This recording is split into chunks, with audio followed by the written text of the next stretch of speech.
The human brain is a marvel with more capabilities than we can truly imagine.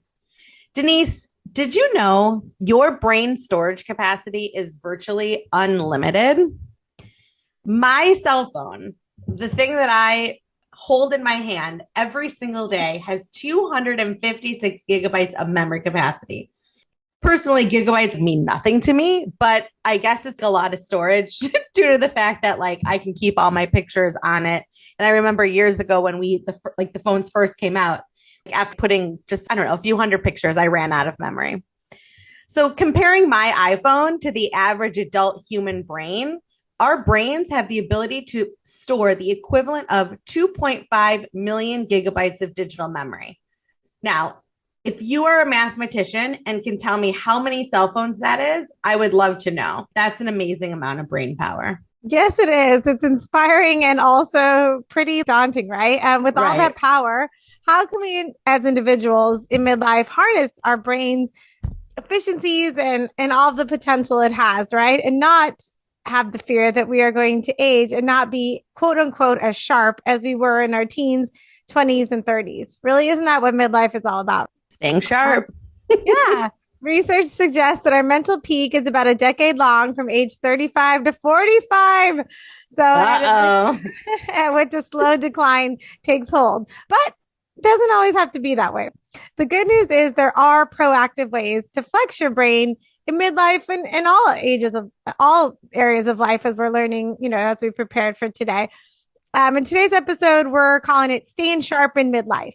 That we want to help you put that fear aside, or at least put a pin in it for a minute, and we'll share some things that we found that help us, but then also what experts are saying about ways that you can stay sharp and also learn about how we can be a part of that. Let's get started. Thank you so much for joining us for another episode of Midlife at the Mailbox. Over 6 years ago, during a chance meeting at our neighborhood mailbox, two strangers met and a new friendship blossomed into something bigger. Although we no longer share a mailbox, we're closer than ever in real life. This chance meeting in our neighborhood mailbox inspired a friendship, a business relationship, and now a podcast. So come along, let's listen in. All right, so Denise, some cool moments happened in the past 2 weeks. Can you guess the two highlights I'm thinking about? Well, you had me in the intro about cell phones. I recently lost my cell phone and had to upgrade my memory. So maybe that did trigger a thought of that. But I don't think that's what you're talking about, Amy. What are you talking about? I am not talking about that, but although that is really funny and glad you have more phone power now than you did a week ago, we're super excited that we have now hit the milestone of our 10th episode. Actually, today, this episode is episode 11, but with the drop of our episode 2 weeks ago, we hit number 10. That was something that Denise and I never thought was in the cards for us. I don't know. When we set off to do our podcast, like we were just like, hey, let's talk about things for an hour and see if anybody listens in. We have officially hit number. We had 10 and now we're on to 11 and we have one more left from this season, which will be in 2 weeks. The second big piece is that we have officially broken 500 downloads. Yeah. Oh, it's been awesome. And really it's thrilling and it's humbling and everything all together all at once. That's what inspired part of today's episode, actually, and talking about staying sharp in ways that learning new things and flexing our brain in different ways. Because that's where Midlife at the Mailbox really started out. And once we did it, we didn't even realize what that feeling and what doing this podcast would actually relate to us, not just about talking about like our businesses or things that come up to us, but just the feeling we get. So, in addition to our moms listening, obviously there's someone else listening out there too. So we are so happy with that 500 download landmark. And also shout out to Madeline and Linda for being the best moms and showing your support of our podcast on your walks or whatever you guys are doing. So and listening to us every single week. And a shout out to our listeners. If it wasn't for you guys, we would not be planning for a season 2. So thank you from the bottom of our hearts for joining our community and stepping into our conversation.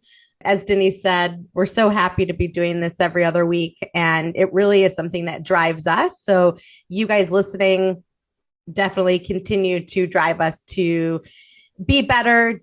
You'll have to let us know how Denise sounds. She picked up her official microphone. It's I've legit, guys. graduated.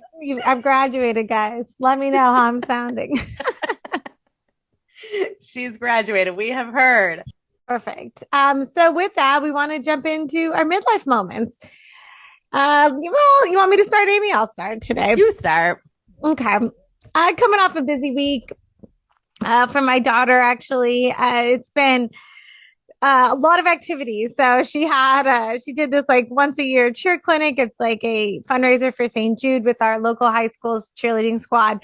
And also she did participate in her first cotillion class at the nearby club that a friend of ours belongs to, and we were there as guests. And so these are all things that are exciting for her, but also it's surreal. And reason I'm talking about it today is these are things that I did. I was a high school cheerleader for 3 years, and I also participated in cotillion classes in the seventh grade. And so she's about to turn 11, and she's growing up super fast. And I know like every parent says that, but when I saw her going through these things that I loved doing, especially the cheerleading, I mean, cheerleading, that was something super fun. We'll have to pull out a cheerleading picture for our, yes. for our post. Madeline, I'm coming for you with those. You got to take pictures with your phone. But yes. And it was just, really surreal watching her last night cheer in the high school cheerleading. And I was getting excited. I was like saying the cheers, of course, and, in my mind. And my friend next to me, she's laughing at me. She's like, Denise, you're not down there. I'm like, I know, but it's still fun. And, and it's fun to watch her having fun. And that is, I think, truly a midlife thing, because probably in my 20s, well, maybe if I was a mom, but whatever. I mean, getting to the middle of your life and you think, wow, like these are things I did 25 plus years ago, 20, 30 years ago at some point. And to think that she's doing them and liking them too, it was just a happy moment. So that's my midlife moment. That's really exciting. I have a cousin of ours. Her daughter is very involved in cheer, and they travel and they do all these competitions. I never got into that like dance mom shows, but when I see her pictures, everybody in the family is like wearing the cheer, like the team and the big bows and stuff. So is that Ella like wearing these big bows? Are you at the cheer mom stage with the t-shirt and like all the glitz and glamour? Yeah, a lot of the girls do that. I will say, like our local high school's Los Alamitos. So cute. Yeah, shout out to Los Alamitos High School here in Rossmore, California. They're big. We're a big part of a big public high school, and yes, they're like award-winning national champions in the cheer arena. That definitely wasn't my high school. Go Knights, go and Bullard, but we were good, but not like that. This is next level, like on television type thing. So yes, people do get competitive, but this was, it's kind of easy breezy with the cheer clinic. But I could kind of foreshadow and see what's to come. My neighbor's daughter is a cheerleader, so we get kind of the inside scoop over there. But I love it. Have you watched Bring It On with her? Not yet. No. I did Those watch are like my favorite movies. I did watch that cheer docuseries on Netflix early in the pandemic because I was bored and I watched it. It was actually pretty good but just so intense. Like that's not how my high school cheerleading experience was. We didn't compete or anything like that, but that's what is required usually of these teams. And so, yeah, it's nuts, but whatever she wants to do, it's just been fun to watch her do that at least, so. I love it. It's so exciting. Finding the things that bring the kids joy is part of midlife. It's part of midlife. So, if any of you follow me personally on Instagram, you'll know that this week, I have been followed along through my Instagram journey from this company that is promoting a t-shirt that says mom, mama, ma, and the word bruh.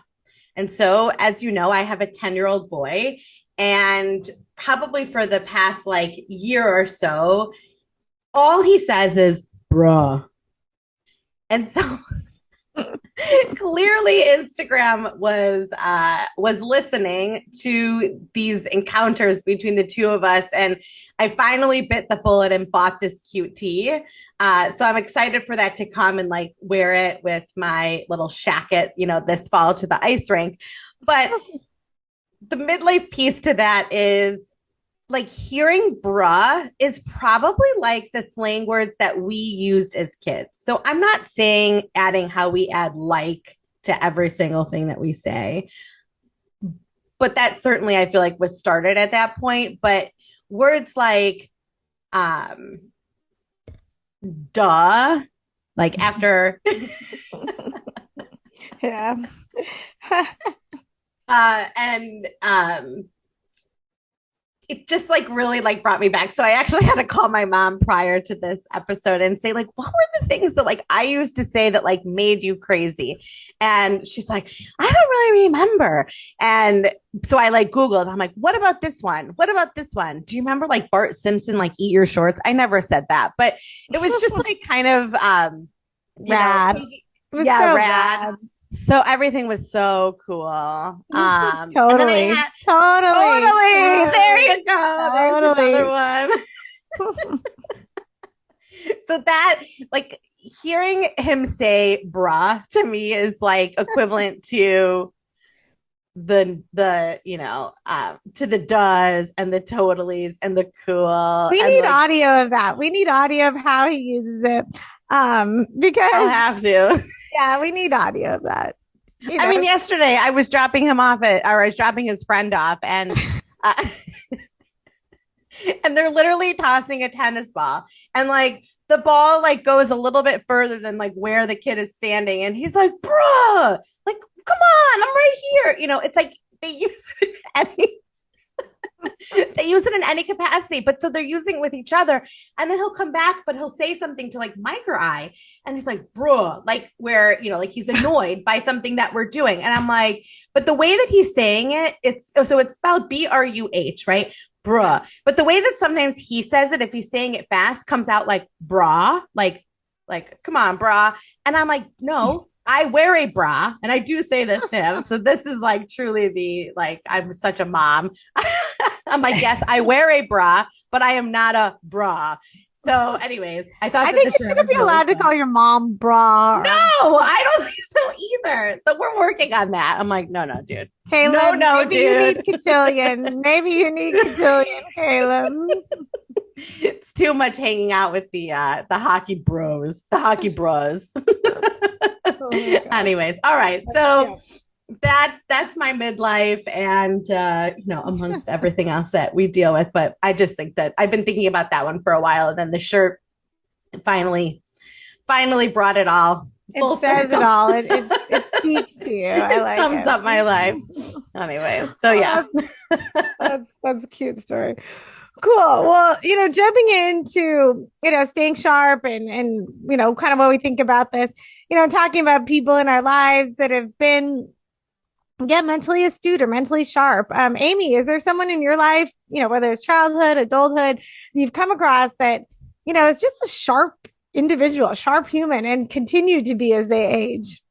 Okay. So in honor of, this is not sad, guys, but in honor of what would have been my grandmother's 102nd birthday, on September 21st. So I think that this is coming out on the 22nd, I believe would be next week we're recording a week before, but anyways, what would have been her 102nd birthday. I will say that my grandma, she was somebody that was still, up until she passed away this past spring, was super, super sharp. Like her brain, she was always still going and would read. And when she was like truly active, I mean, I have video of her like in her early 90s, like when Caleb was little, like 4 or 5 years old, standing on the driveway, like playing soccer. So she was somebody, she read a ton. She was always reading. She was always going to the library and getting new books. She would, find all the free things. I think I might have mentioned that in the past, but she always would find like the free things in life that she could go and do. because she didn't want to spend any money. She had money, but she didn't want to spend any of her money. But yeah, so she would go to the library. She would watch all the movies. She read a ton. She played mahjong. When she was really moving and grooving, she would like usher. So she found things in her life to keep herself really, really active. She was, I mean, my sister's got married when Caleb was 5. She was dancing at my sister's wedding, like literally the life of the party. So we've got great pictures of that. And, even my sister's friends were always like so in awe of the fact like that she was just like out there the whole night. Like she didn't probably sit down. But yeah, so I would say my grandmother was that. She was very mentally sharp. She was very smart and continued to be like into her up until when she passed away. So what about you?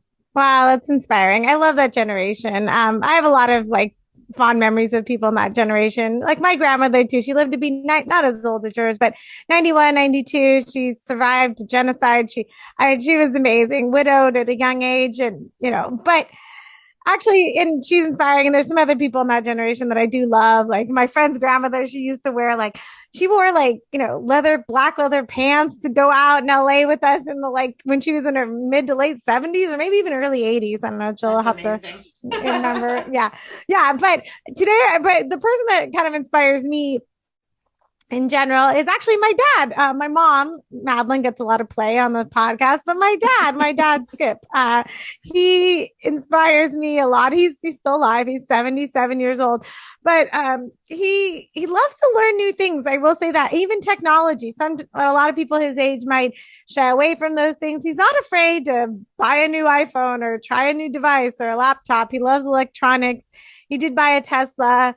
And he likes which I was shocked about, and he loves learning the technology. He watched YouTube videos. He's just into that stuff. He's not afraid of it in general, which is cool. That's great.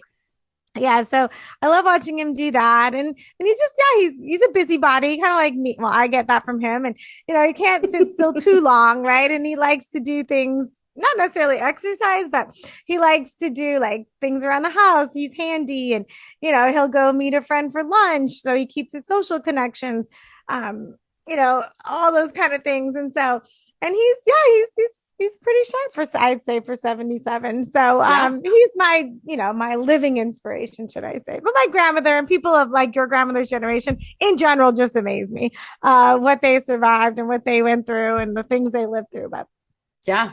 I mean, she kept a kosher home for her whole life, and ate. I wouldn't say that she loved cookies and like baked goods, as don't we all? But from a standpoint of like the food that she was eating, I would say her and my grandfather ate fairly more vegetarian and fish, so little pescatarian. So yeah, more plant based, and but it's funny because as we started to do the research for this episode, and we're going to talk about the ways that Denise and I stay sharp, but some of those things were pieces that totally like fit the mold of like what we're going to talk about, right? In terms of like being healthy and the food that you eat and the activities that you do and the company that you keep, and so yeah. Yeah, so what's our plan? We're gonna give you the keys to the castle, right? These are ways that we guys, you're gonna stay alive till 101. If you do these 6 things. Our mind will be sharp till 101. We can't guarantee the body, but we're working on the mind, right? And isn't that interesting dichotomy, right? Sometimes you'll meet an elderly person or whatever, just someone who's maybe towards the end of their life, and maybe their mind's sharp but their body isn't, or vice versa. The body is perfect and the mind has gone. So we're just sharing some things that we're learning about, and as we're really crescendoing into midlife, things that we're trying to do in our daily life. So I mean, according to that statistic, right, 35 to 45, after that it's downhill. Holy crap. Yeah. Oh man, I'm closer to that than you are, so. But okay, so anyway, so here we go. 6 things that we've read about. So who is the doctor that you love, Denise, in this episode? Who is your inspiration in these loves or doctors? I love to follow, well, longevity and the anti-aging process is really trendy right now in medicine, functional medicine, and what health and wellness. You probably see in your Instagram feed, or maybe I see it because I follow these doctors. But Dr. Mark Hyman, he's really famous on many levels, but he talks about functional medicine, food is medicine, longevity. And he has a podcast called The Doctor's Farmacy, like Farmacy. We'll have all this on the website, but a lot of the things that he's talking about are, reversing aging or slowing aging or being able to improve the mental cognitive ability and doing some lifestyle things. These are nothing here is medical advice, of course, and we're not prescribing that at all, but just things We that are he's far found from in his medical experts. yeah, but things that he's found, things you can Disclaimer. implement that are low cost if nothing else. And so the first thing, of course, and we're not the first person, we're not the last that's going to tell you that stress management and being resilient, stress resilience is super important in building and maintaining brain power and trying to avoid early cognitive decline, right?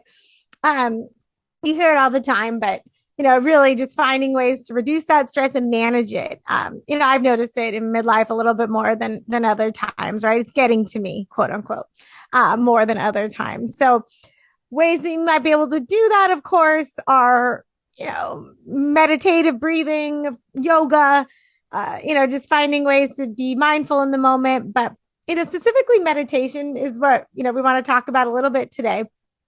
There's a variety of techniques that some people employ to do it, whether it's mindful breathing, transcendental, Buddhist, or Zen practices. There's so many out there, but really the benefit to that is just taking a minute, being aware of your surroundings, and just taking a time out to like center yourself. And I was going to say, they suggest to do this like first thing in the morning, is to take a couple of minutes. And I know from previous episodes and then just obviously our offline conversations that this is something that you do in addition to some of your journaling. So you do try to meditate. And so when you bring this into your life, it's something I've been told by numerous people, and it's just something I just have not gravitated to yet. But what would you say you feel like on weeks that you're like moving and grooving and things are busy, like do you find that you're able to get the meditation in? I know we've talked about our non-negotiables in the morning. Is that something that you try to do daily? If you forget to do it or you don't do it or you don't have time, do you feel more stress and anxiety like later in the day? Do you feel like your brain like talk to us about how you feel? Sure. I started meditating about a year and a half, maybe 2 years ago. But most frequently about like I'd say like a year ago. Just due to the pandemic and whatnot, I was experiencing a lot of anxiety. It just hit all the right buttons, and I've talked about this in previous episodes, but it was just the perfect storm of like me always not ever liking to be sick or having my kids to be sick, and then to have a global pandemic, and then to take out the social aspect, which is how I found my energy, was really anxiety producing for me. So how I meditate in the most effective way now that I meditate is waking up earlier. This school year, it's been a month now, I've been waking up earlier, just than I normally did. And I do try to go, because they say it is the most effective. The minute you wake up, don't look at your phone, don't do anything, go straight to, meditate. And I use an app on my phone to do it. I do a guided meditation. So if someone is leading me, I use the Calm app, but there's many apps out there that have meditations, and on YouTube too, you can actually like just listen to free ones, or even just, simple 4 counts in, 8 counts out breathing, even just doing that for 10 minutes. I find that it's some time for me, quote unquote, and I able to think about things before the day gets nuts. But I do like Calm because they do have guided meditations. I like that. I find that I think about that during the day sometimes, and I think, oh, like this morning's meditation was about being in the moment and being able to really not worry about thinking about that and trying to not produce that anxiety in the future or the past. And that's a very common theme in meditation. But I find that when I listen to that in the morning, I find it reminds me throughout the day sometimes, not all the time, but So I like that. I like that about it. When I don't, and I do that on most days. I try to. When I don't, like it was actually yesterday. I forgot to do it. I didn't have a chance, or I woke up late for school, and I noticed I had a little anxiety for the first time, and I'd say like a month and a half or 2 months. I felt a little bit of that chest tightening, and there was a lot of activities yesterday for my daughter. There's just a lot going on. And I thought, oh, wow, I wonder if it is related to the meditation or I just have too much going on. So, Right. Very interesting. Very interesting. yeah, Well, and it I'm is. glad that you shared that and have seen like a difference because I'd say, for me, the the centering like is just trying to, for me it is just kind of like calm myself. And I have not figured out a way to do that. I had a fairly stressful day yesterday, Mhm. and it really just took a toll on my whole day and my whole mental state. But I practiced what we're going to preach a little bit. I went out, I became engaged with, people, and, just found like a little laughter and a little excitement to the rest of my day. And it definitely turned around for a period of time, right? It took my mind off things, but I still went to bed kind of feeling heavy and like weighted. And so, um, I Yeah, and some people like to need to meditate be before able bed. to, yeah, Yeah, some people like to meditate before bed because it feels like they can like maybe expunge some of those anxious thoughts or like work through them before you actually do, go to bed. lay your head on the pillow to go to sleep, right? Because Right. that's a lot of times what will happen is I'll wake up sometimes in the middle of the night and like mind's racing about like 10 things like, oh, what am I going to do about this? Or, I should make business cards because next week I'm going to a fundraiser or whatever, Right. stuff like that. So some people like to meditate before bed or both, right? I mean, Yeah. there are some It, people that do a lot of meditation. Now from what I've learned in that scenario you talked about yesterday, I mean, perhaps I would have, if I was feeling that level of anxiety for myself, I would have probably tried to take like 10 minutes and do Calm has a bunch of different, not just morning daily meditations, but they have ones to yeah. help you do all sorts of different things. I probably would have gone to my bedroom, tried to like take 5 or 10 minutes and do some deep breathing. It helps me now. And I mean, it's so weird because I think that's the last thing I need to do right now. I got to do 20 other things. But I'm like, Yeah. nope. I've learned now that if I can do that, it kind of like grounds me a bit. And 10 minutes is not going to more than likely be Solve the problem. Right. beneficial or detrimental to my day, Right. but it may help, prevent future issues or blowups or overreactions on my part. So I try to do that. Right. And there's some Well, research to it, right? There's in Dr. Hyman's podcast, he mentions an important study at UCLA, my alma mater, go Bruins, in 2015 that looked at long-term meditators, right? And I wouldn't even call myself a long-term meditator yet, but these are people that have meditated over 20 years, I believe, and comparing them to those who didn't meditate at all. And they found that long-term meditators have far greater volume of neurons present in their brains than ones who didn't. And this was after 20 years of meditating. So I guess I've got 18 more years, but maybe my brain will be the same as today. And I guess that would be a bonus, right? that would be really good. That would be really good. No, and I was going to add, for me, I find like I got outside. I Mm-hmm. actually had a massage scheduled during the day, so Self-care, that Amy. self-care me always. I really I believe me that I practice and I preach because that was one of the things that I realized, that I lost out on, right? The connection with people during the pandemic was a big anxiety producer for me. But then obviously the things that I do just to take care of myself on a daily basis, like to bring me, to knock me down a level. So I had a massage, and then I spoke with my business consultant that I'm working with and my business coach, and talked some things out with her and walked while I did that. So all of those things like definitely helped me to kind of go through and process and feel a little bit better. And so the Yeah. rest of the day definitely picked up. But I think that kind of segues into our number two piece, and that's laughing and laughing often. Finding the humor in your life, whether it be with a show that you enjoy, a book that you think is funny, a Mm-hmm. comedian that you love. There's so many funny comedians on Netflix right now. friends that make you pee a little when you laugh, because we're in midlife. That happens. I also sneeze. So just FYI or TMI, whatever. But anyways, those friends that make you laugh until your stomach hurts and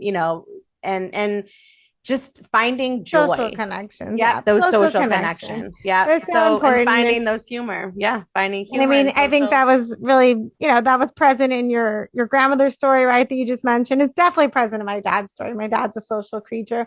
So he likes to be with his friends, whether it's calling him on the phone, going to meet for lunch or breakfast or coffee or whatever they do.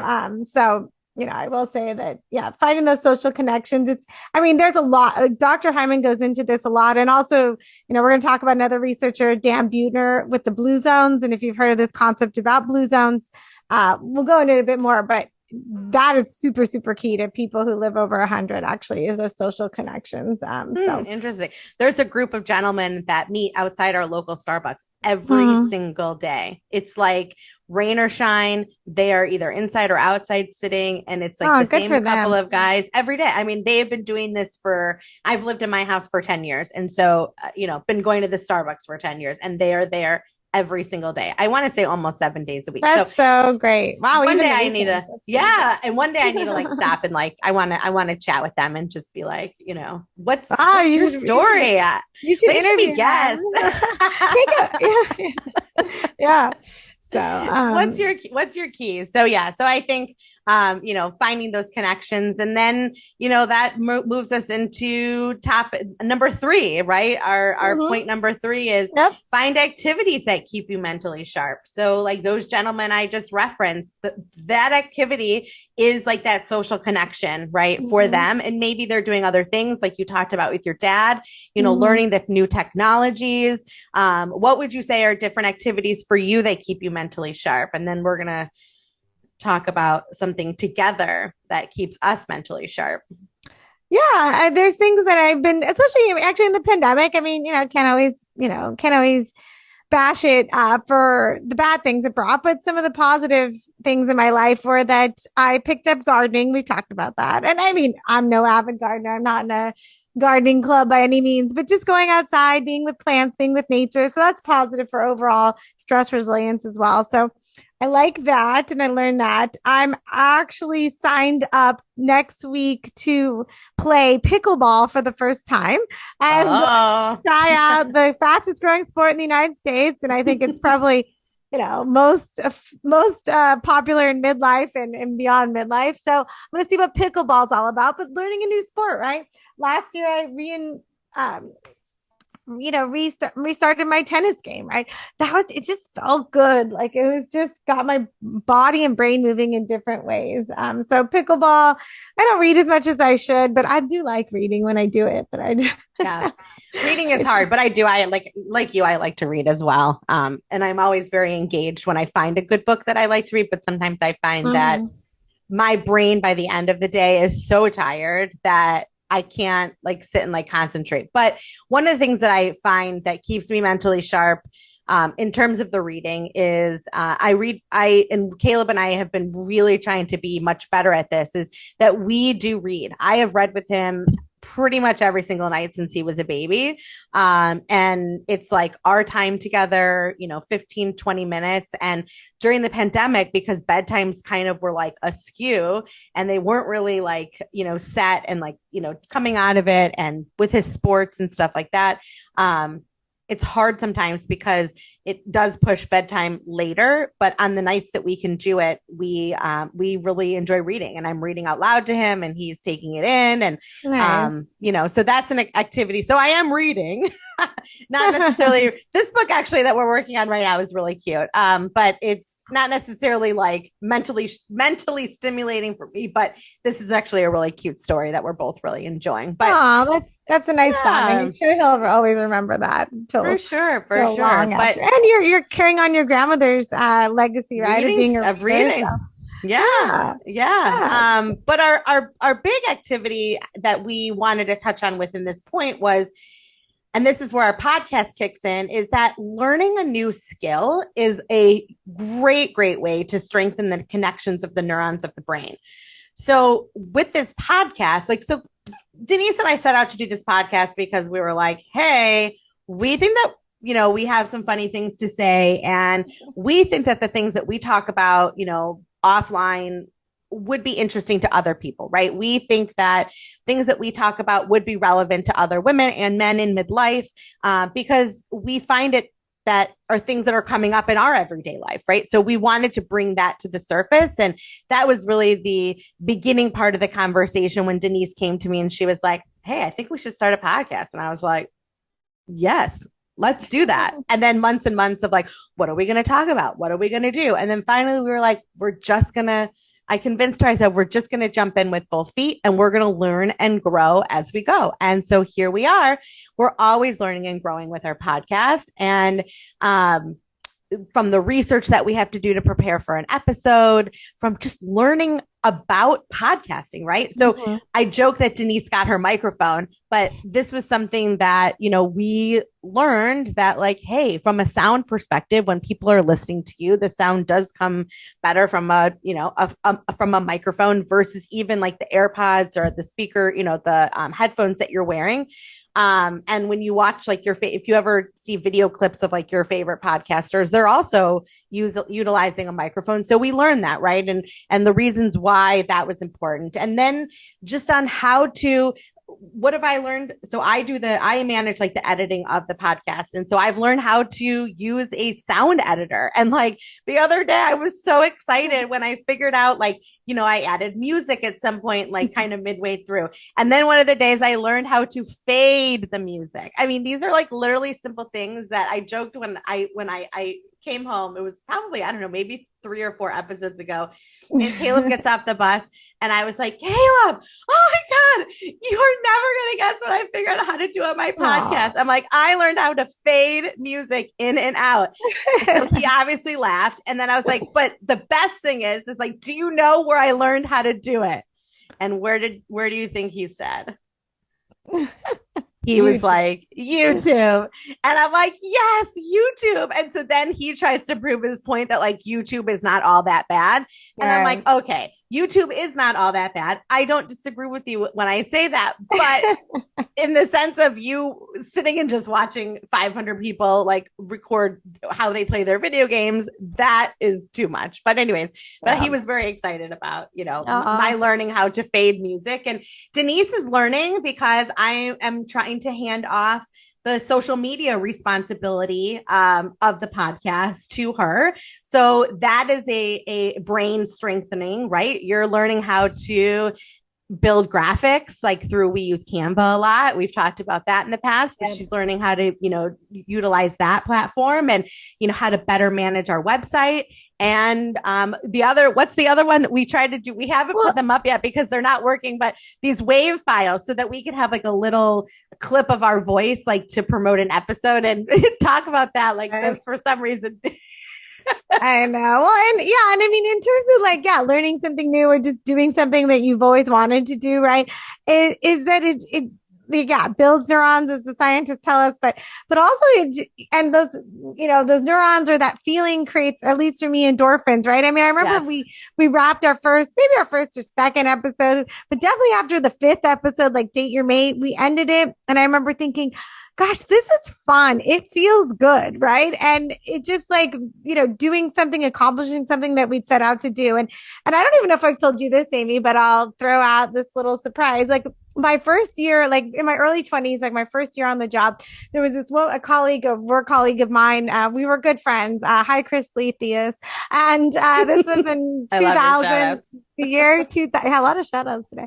The year 2000. And her and I worked together at a large PR agency in Century City. And we used to joke around that like I was going to have a show one day, quote unquote, a show. This was long before podcasts or even a thing.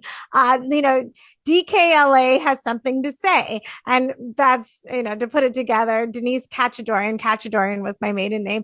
So those are my initials. DKLA, since I lived in LA, has something to say because I always had something to say. That's so great. I always had something to say. And she's like, you need your own show. And we would just laugh because I don't know what we were doing, but we were supposed to be working, but Anyway, I don't have DKLA has something to say, but I have midlife at the mailbox. Oh And my just gosh, we should have had Dr. AA has something to say. DRLA has something to say. DRLA. That should have But been our name. Next one. well, there's always time for a brand refresh. But no, I'm kidding. But yeah, so I find that's been a little bit of a like a fun thing. So that was something in my early 20s. But anyway. I love that story. That's fantastic. DKLA has something to say. You know what? That should be your like Instagram handle. Yeah, so well, and on that note too. So yeah, I mean, so those are some of the like learning the new skill. Like sounds like a lot of the people that we know that have vitality and and stay sharp that we admire have those qualities. So I think just learning something new just makes your brain work in different ways. Um, but another thing, of course, is, your diet, of course, and food, just like stress resilience. Sometimes I roll my eyes when I read these, but I mean, it is true, right? Dr. Mark Hyman is a big advocate of, food is medicine. And so, what we put in our body matters and, the quality of that food. And I won't say that I've become whole food only, but I have tried to, eliminate a lot of like processed snacks. I'm a big snack girl, but in the last like 10 months, I've tried to reduce that. I've noticed a difference. And, maybe instead of like a handful of chips, I grab a piece of fruit instead, where like 2 years ago, I would have just grabbed that, handful of chips because I love chips. I'll grab a handful of chips that meet my more stringent, like clean, right? So they're not fully processed. It's like but I'll do like plantain chips versus regular but chips. Diet makes a difference, right? Yes. Diet makes a difference. We've also talked about drinking more water. Amy has some things that she was doing too on her lifestyle side and her food and diet that maybe she'd want to share. But what have you been doing, Amy, on that? I mean, during the pandemic, I had a really bad bout of I had way too much to drink one night. And that really led me into I'm going to kind of give up drinking, like giving up alcohol. And I would distinctly remember, obviously, the night that like I just got super sick. I don't know why. I was also Mike and I were starting to do like Whole30. So I was also like detoxing. So that could have been part of it. It was like I just didn't have enough food in my body to soak up the alcohol. But whatever it was, I am currently back on a Sober September challenge. I'm curious if anybody else is out there that are challenging themselves to do this. One of my girlfriends and I, we were like, I was like, I'm going to do a dry September. Mike's obviously tackling this too. And then she called it Sober September. And I was like, oh, that actually like sounds so much better. But anyways, Sober September challenge going really, really well. And really, actually, most of 2021, I was sober too. So prior to that, it was probably just when I was pregnant with Caleb. And the funny thing is I really, truly during that time didn't miss drinking. Socially, it was a little bit harder. We're members at a club. And so that becomes really that's what people are doing when they go. So that becomes hard, just doing like a club soda with like, I'm always like club soda with all the bar fruit and like put it in a little cup. So it looks like I, have like vodka water or whatever. But this summer, I really just like went back to like, it's fun. I'm going to drink some soda. I'm going to drink tequila. And I noticed a big difference. Like all of the stuff that I was doing, I was more tired. I was certainly more anxious. And so that one of the things like, and it gets, I don't want to wake up all foggy and cloudy. So cutting that out has definitely been like a noticeable change. Plus you're going to lose weight because you're not drinking like all the extra sugar and, or keep the weight off, anyways. But yeah, so all right. Well, I'm not with you there, but maybe one day. No, I'm not with you on the meditation yet. So, maybe one day. No, it's fun. I mean, no, the alcohol I was gonna say like the alcohol does have a huge impact on how somebody's memory works. It does. No, yes. It does. And the older I get, the alcohol seems to affect more. And now I have to sometimes, if I know I'm gonna be having a couple drinks, the next day I got to plan for let's not overcommit ourselves. Too much. But it's probably probably some people will say maybe it's probably not worth that. But Yeah. I still like to, I mean, I'm not having more than 2 or 3 drinks unless it's like, crazy. But yeah. But even that, like they're saying that like women should really stick to like not just if you want to drink, like you don't have to like totally eliminate it, but at women 1 drink a Mhm. day, and men, of course, because why their BMI is bigger than ours. I don't know. They can have two. But also like those men can stop eating a cookie and like drop 10 pounds. So anyways, going into our last couple of points is like the strength training. So, in addition to like eating and the food that fuels your body, is making sure that you get that movement in. And we've talked about that, like in terms of our non negotiables. Strength train your muscles, and cardio is also great for your brain. So, I'm throwing it back, right? Midlife moment here. Great movie, Legally Blonde. Do you remember this quote? I Exercise gives you do. endorphins. Endorphins make you happy, and happy people just don't kill their husbands. They just don't. So throwing in that 45 minutes of exercise 3 days a week or so definitely increase the volume of connections that the brain was making, which is another very interesting statistic. Yeah, and I mean, even taking it slow. Like sometimes I don't work out anymore an hour. Sometimes I don't even work out 45 minutes a day anymore, but I do almost 5 to 6 days a week try to get 30 Sure. minutes in. And for me, And 30 that's minutes great. is much more manageable, even if it's getting a walk or whatever. Just that, yeah, moving my body seems to like make my mind, that mind body connection, the mind gut connection. I mean, it's all connected, right? I mean, the fact that we used to think that your mental health doesn't affect the rest of your body and vice But versa, it like you're does. cut off, like your head's cut off, your health is cut off at your neck is just like blasphemous, right? At this point. So yeah, absolutely. Moving your body. And I think, it sounded like your grandmother did that by always keeping Yep. busy, moving. Her and my I mean, grandfather would walk a lot, even if they were walking really slow. They yeah.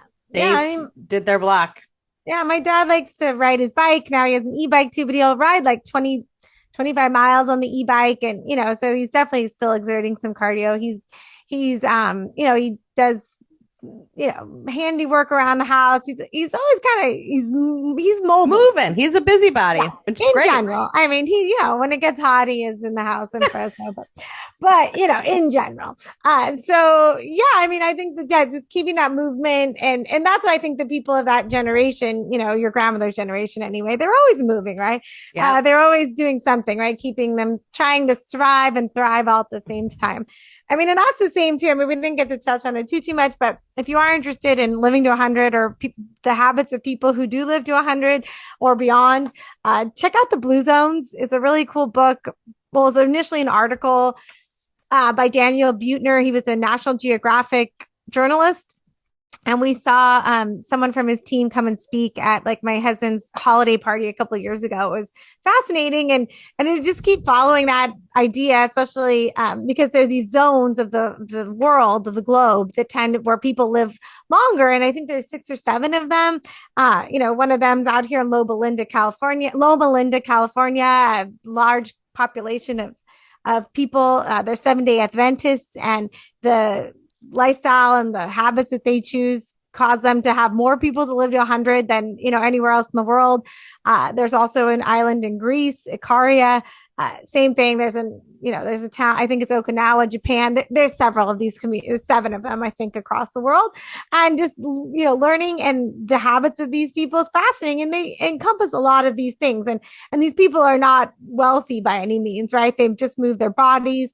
They have social connections, right? They keep those and they're important, right? A lot of times they're multi-generational people living in the same home, but being able to have those social connections and bonds keeps them alive longer. Stress management, they don't overly, I don't know that they're meditating, but they don't necessarily have all the demands that modern life, here in the States often gives to us. Even in Loma Linda, they're 7-day Adventists. So one day of the week, they're not doing anything, right? They keep a Sabbath and they keep a holy day and they don't do anything on that day. Same with their food. They generally eat whole foods, not from the store, but, foods that are just, from the Grown. ground or Yeah. from the earth. And yeah. And so in movement, right? Always just move. Even if it's walking, they're not doing, workout videos for 45 minutes in a car of grease, but they're moving their bodies, they're walking, they're gardening, they're farming or whatever it is, right? So some of these just, really fundamental primary human activities that, sometimes in modern society has gotten away from us. And so maybe that could be the reason, we're Yeah. seeing this cognitive decline potentially. So we're hoping No, that we're hoping that these things maybe inspire you to pick up one, have these habits, right? That might help you to keep yourself sharp, right? and that's really interesting, and we'll link the articles about the blue zones in our show notes. But yeah, I think all of those pieces really touch on and really kind of pull in the six pieces that we were trying to, discuss in our, stay sharp plan. And so yeah, so to recap the stay sharp plan and how the midlife at the mailbox gals try to stay sharp is by meditating, by laughing often, by finding activities to keep you mentally sharp, by drinking more water, and for Amy, less alcohol. For Denise, I don't know, maybe she's drinking my alcohol too. Just kidding. And then like just strength training, making sure that you're moving your body, because by moving your body, it's fueling those endorphins, and Reese oh my God. Reese Witherspoon says exercise makes you happy, and happy people don't kill their husbands. And that's a wrap on our episode this week. Thank you, as always, for being here. We will be back in 2 weeks for the season finale of what we hope will be another insightful episode of Midlife at the Mailbox. Plus, we will have a special guest that isn't us. In the meantime, if you want to chat with Denise or I about the podcast, our marketing and career coaching services, please connect with us, whether it's via social media or our websites. They're all linked within the show notes. And we're looking forward to awesome guests for season 2, plus great coaching clients for our business. So, let's help to kind of pull together all of our goals of what we were kind of setting out to do with our show. And keep listening. And if you like what you're hearing on Midlife at the Mailbox, please, as we're in our season 2 planning as well, scroll down on the podcast app and leave us a review. Let us know what's working and give us that 5-star rating. Share our show with a friend too, especially this one. You want your friend to live longer? Share it out. So you guys could be laughing. Yeah, you guys could both be, in your hundreds together, living in one of those blue zones, right? We have so much fun producing and editing our show, as you can hear, and it keeps us sharp. So we want to make sure you're loving it too. So as always, check our show notes for any links, free downloads, and please join our community on Instagram, Facebook, or Pinterest, or LinkedIn at Midlife at the Mailbox. That's it, guys. We'll see you in a couple weeks. See you at the mailbox. See you at the mailbox. Bye.